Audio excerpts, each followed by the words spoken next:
Well, it's end of the era today, guys. It's time to part out my 1984 AMC Eagle. I've had this car for 12 years. I got 269,000 miles on this thing. I drove this thing through high school, college, my first two engineering jobs. Drifted this thing all winter, beat the crap out of it, towed stuff with it. This car been through so much, it's insane it still moves, to be honest with you guys. In this video, we're going to pose the question of how well this AMC Eagle actually survived being daily driven by me for the last 12 years. And every condition can be thrown at it. Everything from nice short drives around town in the summer, to long distance drives in the slush and the sleet and the snow and the salt. And I'll say salt again because I am in northern Minnesota up here, so this car saw a lot of that over the years. Everything else. So we're going to pull some parts of this thing to put on my 1088 Eagle, and as well as go over just how well this thing survives. So I'll get to work over here. Let you guys enjoy the show.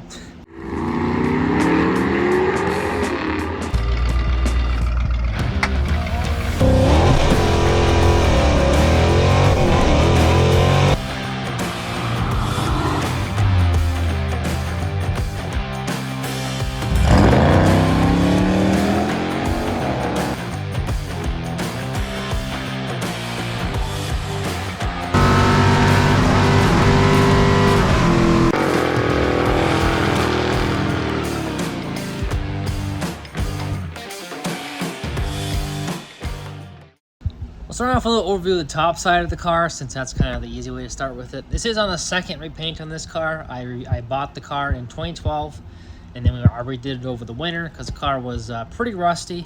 So I put rockers in it at that point, and a bunch of other rust repair underneath, as well as one full paint job of the light blue and dark blue at that point. So that finished being painted in 2013.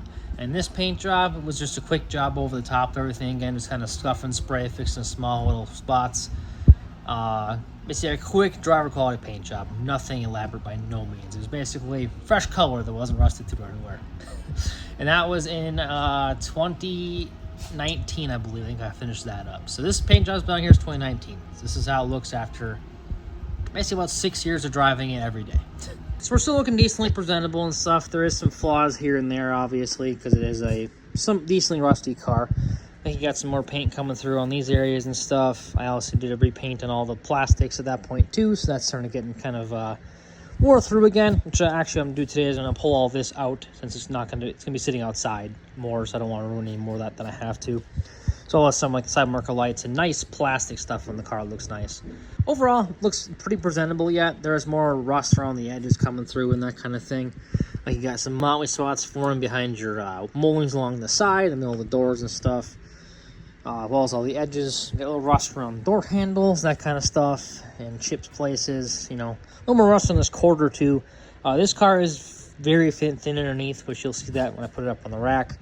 But so there's not much metal behind this flare anymore, truthfully enough, which is why we kind of have a lot of the stuff popping up over here, cracks in the little bit of filler we put in the door here, that stuff on the edges, a little bit of that. So the flares on the Eagles hide a lot of the rust too, which you'll see in a little bit here. So. And then the flares did pretty good overall. All the flares are all original yet. These start separated off the bumper over time from the rust. Basically, the plate got rusty, so they kind of popped out. And then run the edges back here after the repaint, some of that kind of stuff. All the chrome did pretty good in the back though, and all the window chrome did really nice actually over the years, truthfully. This thing sat outside every day too. It never really had any garage time except for... I lived in the Twin Cities in Minnesota. It sat in the garage there during the winter basically. In the summertime I had some other cars down there. And then I lived in Duluth actually. It had some time inside of a parking garage there as well. So I did get a little bit of inside time, but most of the time, it's pretty much 10 years out of this car's life. It's been sitting outside in the elements every single day. And covered in snow and rain and sunshine and whatever the heck was out there.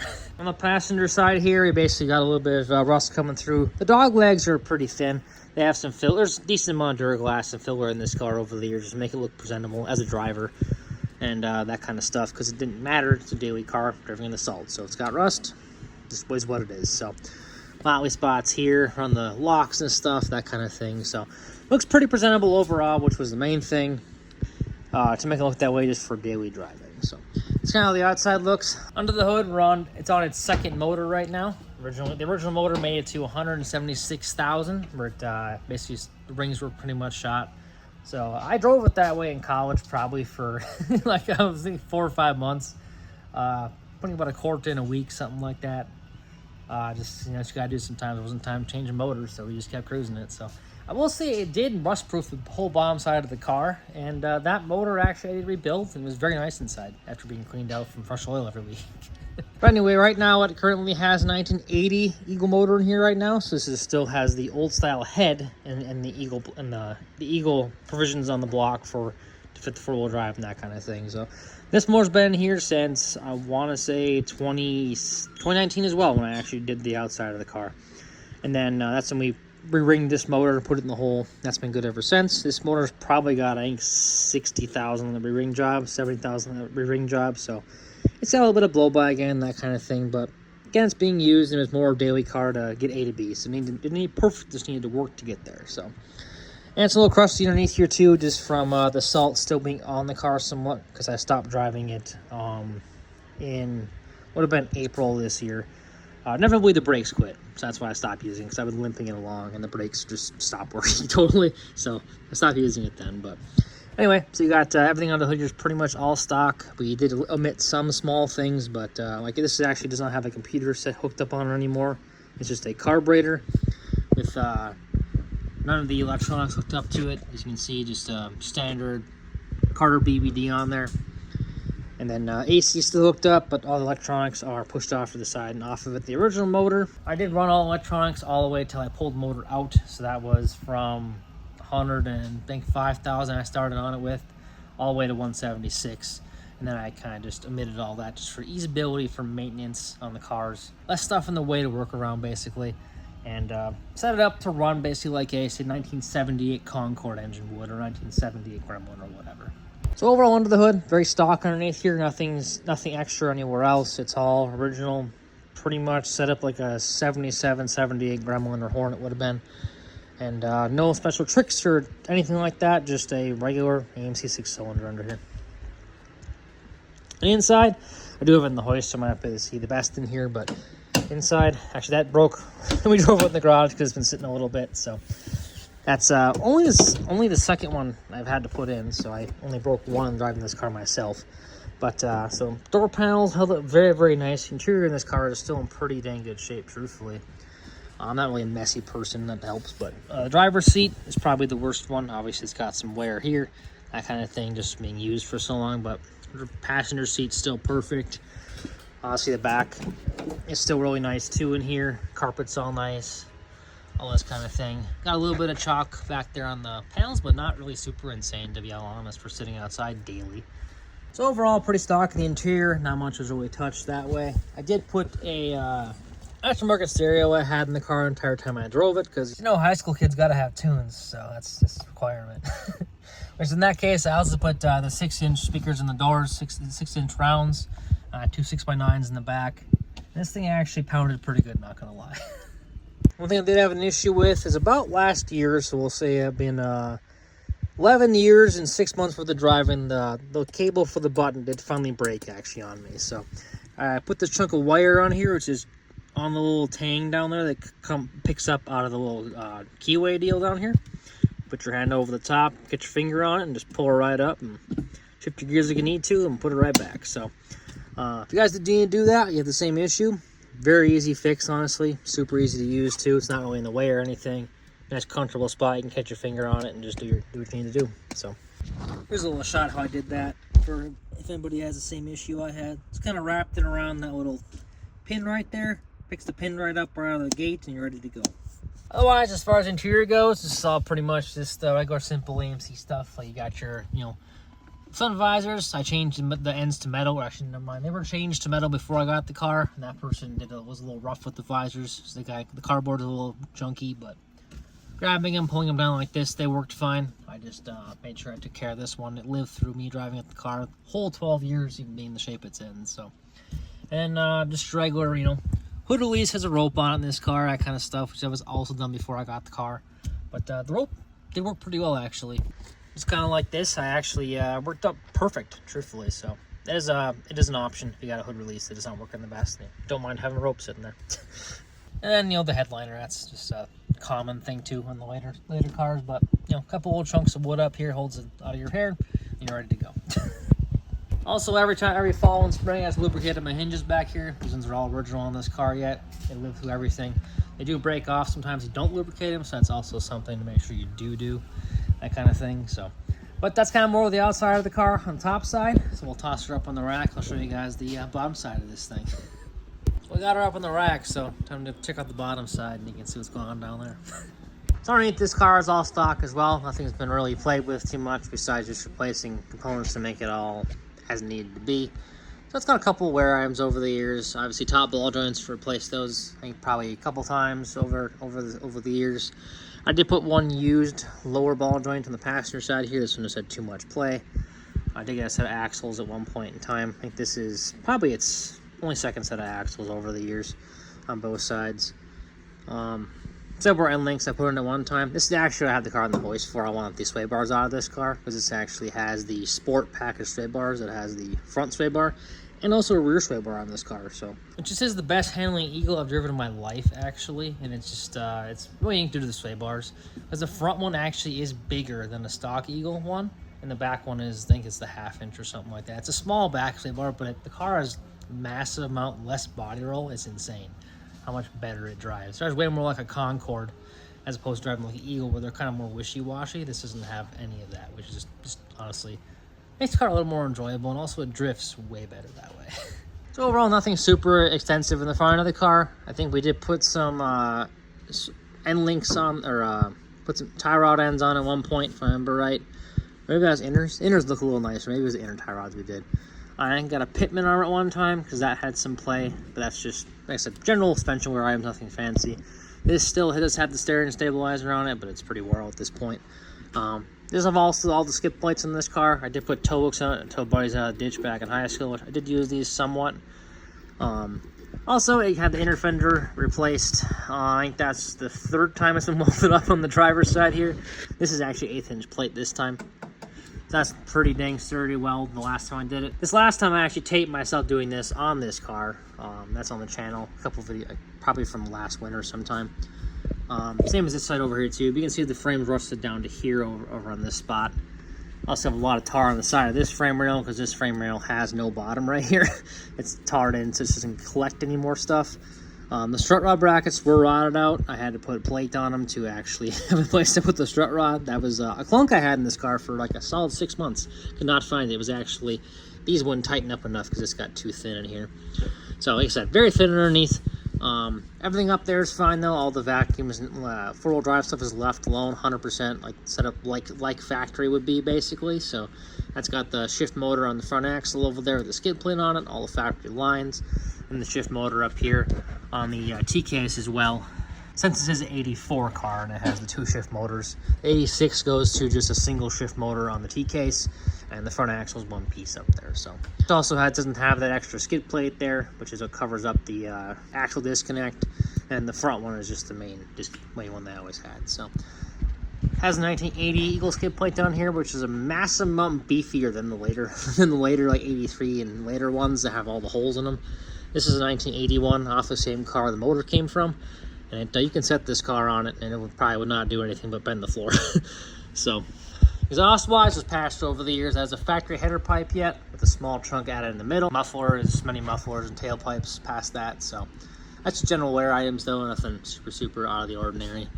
Rust wise, this car is very thin. Like I said, it looks really good because it's got a lot of tar and everything, but this is the second set of rockers this car had. I put a full inner and outer set in when I started with it, and you can see it's getting thin again right here, really orange on everything.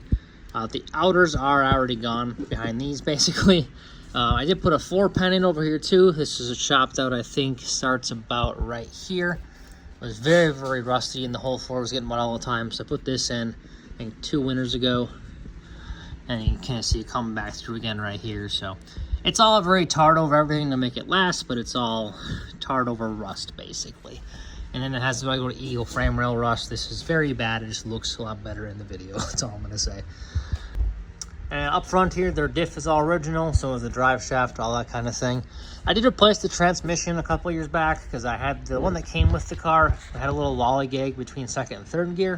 So I actually rebuilt a, I think it was his 85 transmission. So this is a high style lockup, 998 with the transfer case on it. So this has the lockup function, which is really nice on the highway. Get a little more mileage with that. This car got about as good as, I think, 18 for me. This has 273 gears in this car because it originally was a Avis rent-a-car in Denver, Colorado, so it has a little mountain gear to it. Whereas my other ones have 237 gears in them, and then my best with my white car gets about 22 miles to the gallon, so that's pretty good overall, truthfully. And we had another tandem my dad used to drive, and that got 24.5 miles to the gallon at its best, actually, which is pretty impressive for an Eagle, truthfully. But all of our Eagles have been left alone under the hood. We basically run them as original cars. So we sold the Carter BBD on them, still a kickdown on them, no weird ignition stuff. They're all the factory ignition parts, all that stuff as they came from the factory, just tuned properly, and they do very good, honestly. And since we are in northern Minnesota and I drove this car daily, do have some extra cold weather items on this thing. So I have a oil pan heater. This is the kind of stick-on style right here, and the cord goes that way. This car also has a block heater. I don't know if we can quite see it up in there. Let's see here. There we go. You can kind of barely see the cord right above the mount up there. Right there on the last frost plug back. So, block heater and oil pan heater. So it's ready to start up in those 40 below temperatures when it's plugged in, that kind of stuff. Which they will start in 40 below without a block heater and that kind of stuff. It's just harder on them, basically. I did it many different times when I was at a friend's house or whatever in high school and college. I know probably the last time I really did it because it kind of bit me was I was living in the Twin Cities. I worked at a company doing engine testing, actually, and I worked an overnight that time.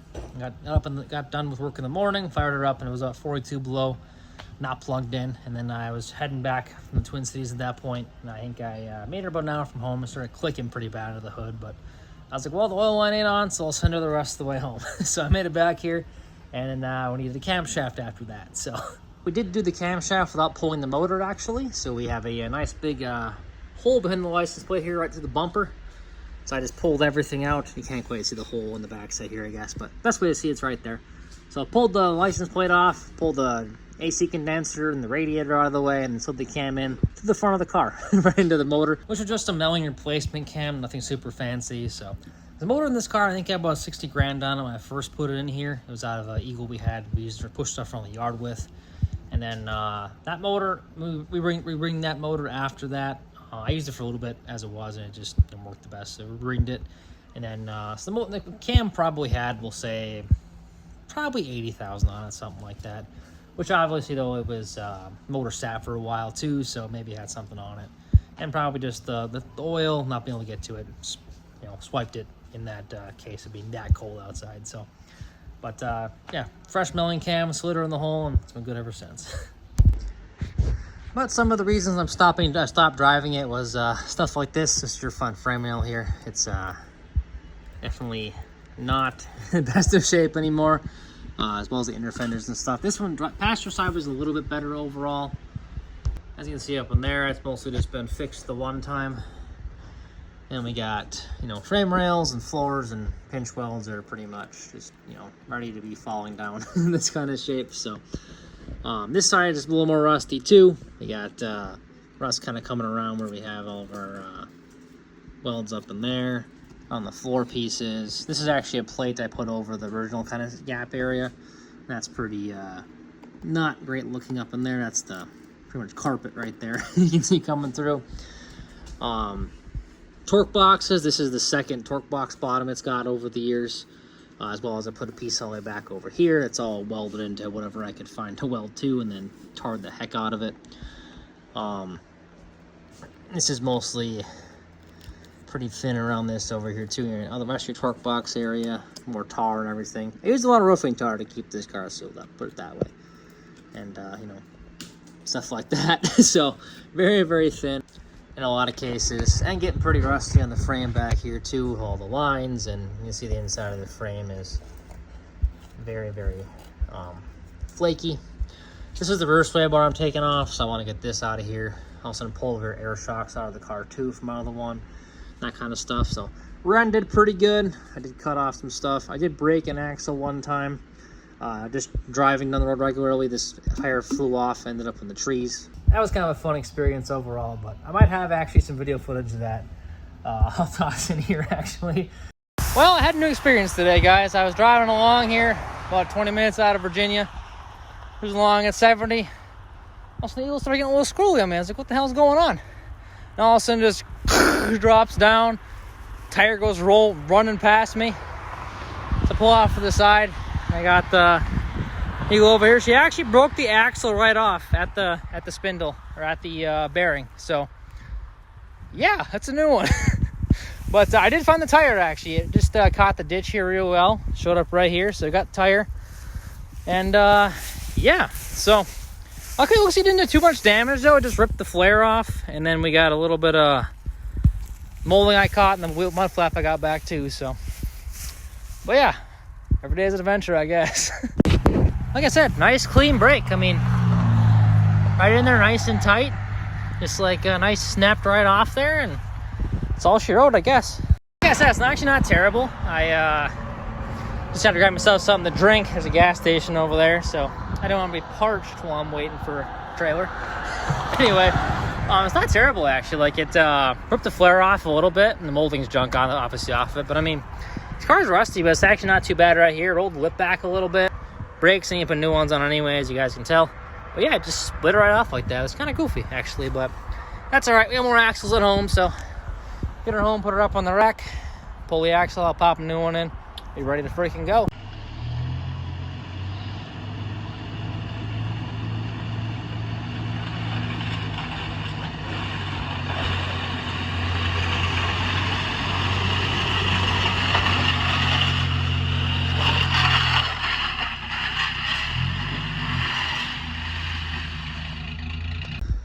Overall, the passenger, our driver's side the same way. Got a whole new different bottom on the torque box. That was pretty bad. Lines are all pretty dang crusty overall. This has no bottom over here. That's all pretty bad. Truthfully, I cut the e-brake cables off a long time ago because Minnesota here, they don't really work past a couple years old on a car, and they're pretty much junk. They just don't work at all from our salt we get up here. So, and then I put a new gas tank in at one point. A couple years back. This car also had a problem where I was driving one day, and the whole piece that holds the gas tank straps, that plate right there, which has a little hook on it, well, that whole piece came out of the floor over there from rust. So right now, like I said, it's limping this car along, so I did some just stuff to keep it moving for the last year of its life. So right now, it currently has one gas tank strap on the passenger side, and it has a ratchet strap on the driver's side. Which actually goes up to my bumper up in here, and this goes underneath the tank, and then back up through the floor, inside the car, and is held to the kind of spare tire area deal. So, but that's been on there for most of the winter, last winter actually, so it did a pretty good job, not gonna lie. This is the trailer hitch I made for it when I first built the car, so I braced this up pretty heavy, and this did a very good job. I towed lots of stuff with this. Actually, over the years, I know one summer I hauled a job trailer around with it, a small 4x8, full of ladders and tools and stuff like that to build houses for a little while, so I did that. There's a lot of rust in this car too. Like I said, this chain is pretty much rusted solid right where it's at. Same as the one over here too, so the salt does a lot of damage up here in northern Minnesota. So this whole section back here, I did have my spring go through the floor once. So this is one big massive plate in here because this is all pretty crispy up on this side of the car. Even this seam is kind of falling apart, and this corner up here is pretty bad. So that whole plate is encompassing this whole general vicinity, and I wanted to spring back to that. This is about 1/8 inch plate right here to hold that up. The passenger side is still all original yet in that case. I didn't actually go through yet, and actually is pretty solid yet. But this car was wrecked earlier in the car's life, though, from what I can tell, because it has a replacement quarter panel here on the driver's side, which was welded on but wasn't sealed up the best like they'd be from the factory. So it has a lot of extra rust on all those seams, which is kind of a lot of reason why I think this side got so bad around that spring perch area, basically. But that is something that does happen on the AMCs, and my mom's Concord has had the spring perch go through right there different times, same as my other Eagles have too. So it's It's just something that gets to up here in Minnesota when they get that rusty. Is just kind of what it is. So overall, nothing out of the ordinary back here. Rust-wise, more or less just a car that saw a lot of salt for a lot of years. This is what I was talking about back here. I put this little piece in here to hold the bumper end on because it, the rubber, the plate back there is pretty much rotted off the bumper back here. So there's that. And this is all also very thin back here. Some tar over that. But this, in the inner quarter did pretty good actually on this car. But overall, this car was a fantastic car for me. I really beat the heck out of it, had a lot of fun with it, and it did spend a lot of places and seen a lot of things, kind of like Johnny Cash, truthfully. So, it's kind of a nice little overview of the car. I guess my conclusion anyway, this car lasted and did a very good job up here in Minnesota for 12 years of my life of the beating it took. So here's some random video footage from over the years of driving the car, of just beating the heck out of it and broken axles and drifting and everything that it saw, honestly. So some of this might be vertical video, warning, so some of it's banging back and forth because it's Snapchat videos and videos from buddies and stuff. But I figure stuff you might enjoy of just beating these cars really can take.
I guess there was some rain today. Jesus. Well, I guess this should be fun. I think this side's a little higher. Oh yeah, there's some water. Nothing the old Eagle can't handle.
You got it, boy.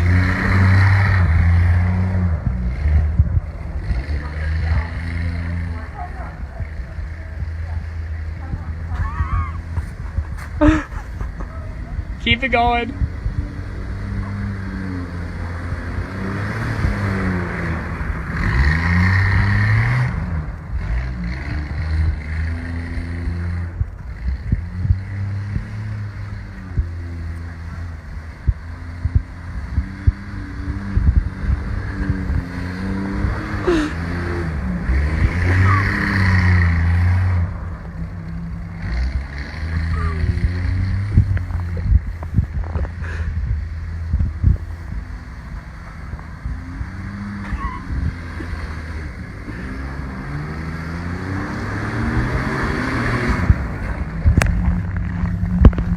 In a few minutes in the Blue Eagle, getting some parts off, some stuff I want for the car. So pull up the headlight doors and the chrome grille.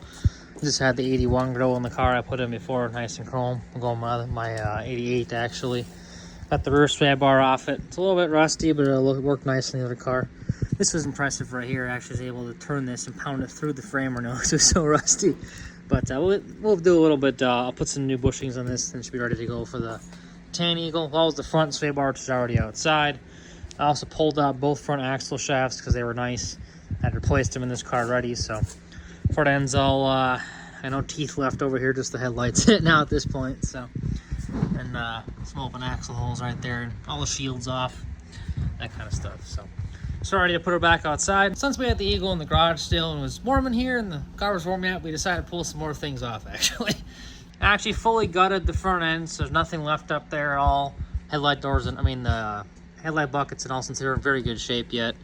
All the shields are off like we talked about, and now Dad and I are popping this transmission out. Since this is the original tranny out of the White Eagle I have, so we're actually going to pull this tranny out of here and then put it back in the White Eagle, since that one, it lollygags between gears once in a while. It's doing pretty good, but just want to have this one as a nice spare, because I rebuilt this one for this car when I put the motor in, so it's a fresh tranny that's been probably used only a couple of years after rebuild, so.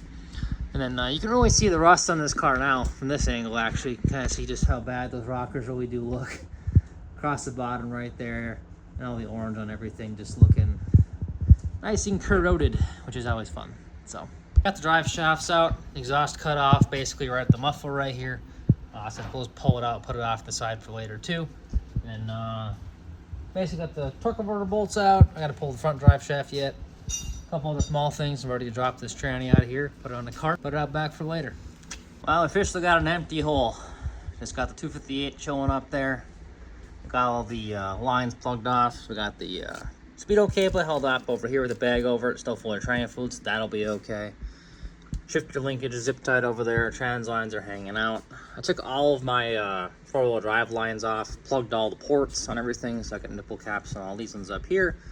Got them in this spot, so I need them. I can pull them out the top. The same as I got the tranny over here in transfer case, all ready to go and go all back on a cart for the other car. So I bought a new converter for this before and that kind of thing too. And I rebuilt this tranny, as well as lubricated up everything over here. Got all the shift motor working and all that kind of stuff. So just about done pulling all the stuff off this car underneath anyway. We were gonna pretty much call it after that, but we decided this gas tank, I did actually replace it at one point. So what we're gonna do, since I just got ratchet straps holding it up anyway, I'm gonna pull the one strap that is still kind of holding it. And when we get outside, I'll cut my straps, drop it out of the car, and then we can put that out back for later too. It had one little hole I got in it while driving. Basically, it actually, a rock flew up and smacked a hole right here. You can see there's kind of like a thing hanging down. I put GV weld on it. Boat had gas in it. And it's sealed over time, but it's still got a little pinhole in it right there. So once I'm done with everything, I want to use it, I'll empty it out, wash it up real nice and clean, put it upside down, and then I'll weld that hole shut. And it'll be a ready to go tank for one of the other cars. So that's kind of the plan. We're gonna finish up getting the gas tank out and that kind of stuff, and the Blue Eagle can go on the ground and go out back for now. It's resting place for until I finish up the whole rest of the part out of the process. But we're gonna pull this last strap out, and I did put a wrench on it for a second, and I figured it was too good not to tape, so I'm just gonna show you guys here. This is how rusty this car really is. And the bolt comes loose. So the bolt came loose after that, okay. But yeah, she's a little thin, as you guys can tell here. So, and that's why my other strap fell out of the car while I was driving. Oh, we also did cap off the motor too, for everybody wondering. Put a chunk of steel wool up in there, then a nice little plate over that. That way we can keep any varmints going up in the exhaust manifold, I should say.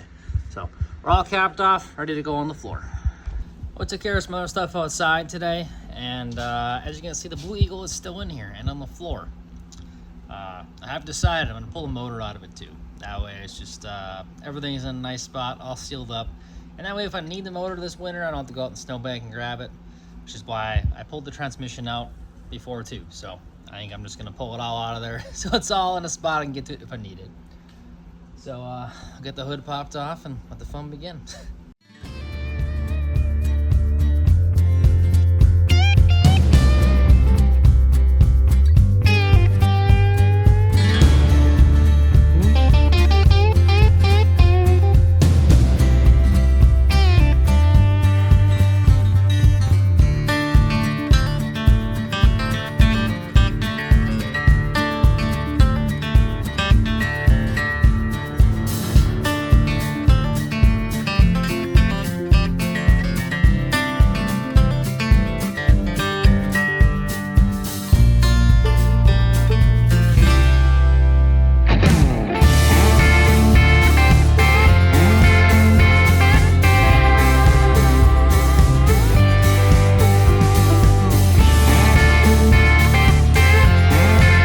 As you guys saw on the time lapse anyway, I got the whole top side fully disassembled and that kind of thing. I didn't really show you that, but I'll show you that in a second.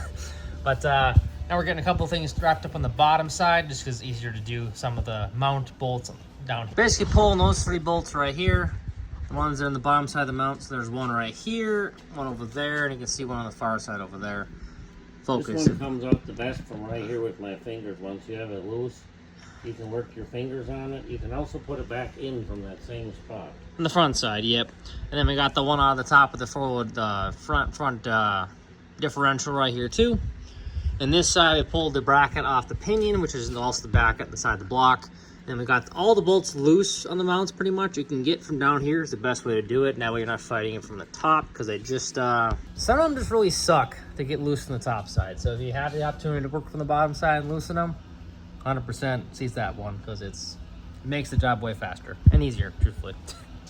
And also, one tip too is the passenger side motor mount needs to come apart. Basically, fully disassemble the whole passenger side motor mount. Drive with someone, you can leave that one pretty much fully intact. So usually what we usually do is we just pull the bolts off the block itself on the driver's side, leave everything else tight, holding the diff up on that side. And on the passenger side, we loosen the block ones, we pull these ones off and pull the stud one off, so you can disassemble that whole mount, pull it off the motor. And that gives you the room to get the motor out of the hole, since Eagles are a little more of a challenge opposed to just a regular AMX or whatever with a regular cross member in there. So here, as we look on the top side, as you can tell here, it's got nice clear paths on both sides. The only thing left I gotta do is I gotta pop the power string lines off, toss them on top of the motor. Got my return line. This is a homemade one. The original one rusted out. That's why I didn't care about it. You can also see how rusty this thing was. I had to put patch panels in there. It's also very patched up down there too, which I'll tape that when the motor's out. But I also got my AC lines off. The pump was already empty because I had broken my condenser when I changed the motor last time. Meant to fill it up, never got to it, so I pulled the lines off. But that pump was all working. The AC in this car was working about 6 years ago. Anyway, as you can tell, it has the old car BBD without the altitude compensator on it. It's because when we switched over to the 80 motor, this carburetor was off that motor too. Got the cruise lines off, and also the throttle cable, your cruise throttle cable over there. Also the temp center back there, all your hoses for the 4-wheel drive kind of stuff on that side. This side, I pulled the radiator out, fan off, all that stuff. It gives you plenty of room to pull the motor forward and then up if there's a tranny in the way. We actually are cheating in this case because we don't tranny, so we can have lots of room for activities. Well, not lots of room, but a lot more than usual. This side, it's got the mount all pulled apart. Obviously, everything disconnected over here, alternator, distributor, all stuff inside the block, all kind of things. So pretty simple stuff on this side of it. Also, the lines are sitting over here. Put the hoses back on that way. So pretty much in a good spot to pop her out of the hole. If you do need a little more room, you can also pull the alternator out of there. It gives you a little more space if you need to. But in this case, we have more space because there's no tranny on it, so it shouldn't affect us at all. So that's throwing a chain on her right now. I'll throw the chain hoist up on the roof because we usually pick it up with these chains right here. We have a full-on regular chain hoist. And then we'll start picking her out of the hole.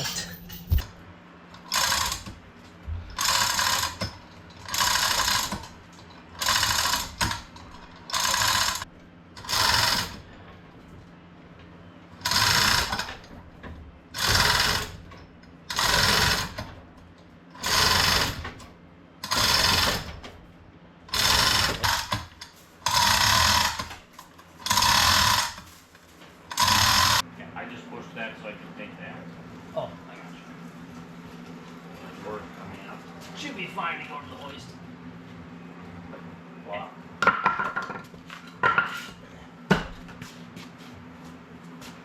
Yeah, there it is, the big 6. The big 6. Well, that's a wrap. The big 6 is sitting on the floor over here. You got an empty hole. We're probably gonna pull the differential out of this thing too and put it actually in the back of the car. Just because we're looking at it now, there's only 2 bolts holding the whole thing in because all the shafts are gone. So we're gonna pull those 2 bolts out, put the Dana 30 center section. It's gonna put it all the way at the back.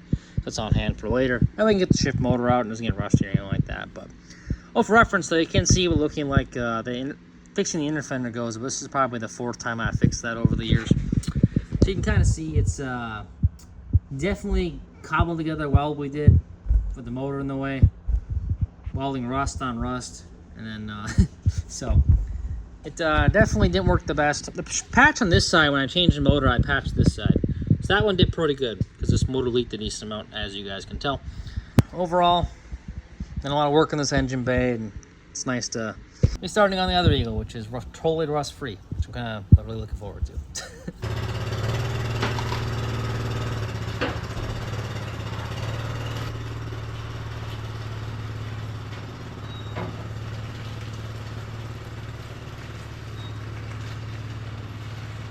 We got the old Blue Eagle pulled outside, as you guys just saw, put out here in the Jeep Eagle division. So it's ready to go to hang out here for a while until we get time to fully axe the car and get it rid fully. But I got my cruise set up off this for my 88, and also got all the other stuff, the differential, all of the good parts we don't want in the weather, inside, or put away so they're in a spot we can easily find them or use them on other Eagles we have. So that's a wrap for this video. I'll catch you all later. Well, thank you guys for watching this channel. If you enjoyed what you saw, hit that like button, smash the subscribe button there too, and we'll catch you all later.